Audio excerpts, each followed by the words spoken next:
Lakas ang kahandaan naman ng mga barangay sa San Carlos City sa harap ng mga sakuna sa isinagawang Community-Based Disaster Risk Reduction and Management or CBDRRM training na pinangunahan ng mga tagapagsanay mula sa Office of the Civil Defense or OCD. Nilahukan ng 40 kalahok ang 3 araw na pagsasanay na binubuo ng mga miyembro ng mga sangguniang barangay at mga kinatawan mula sa iba't ibang sektor ng komunidad. Layunin ng CBDRRM training na palawakin pa ang kaalaman at kakayahan ng mga kalahok sa paghahanda, pag-iwas at maagap na pagtugon sa iba't ibang uri ng sakuna lalo na sa antas ng barangay.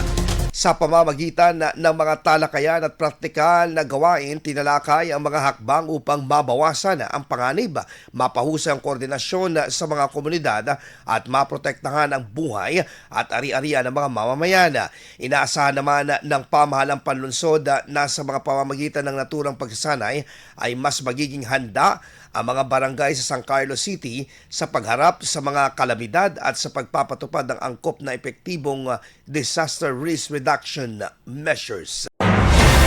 IFM News. IFM News. IFM News.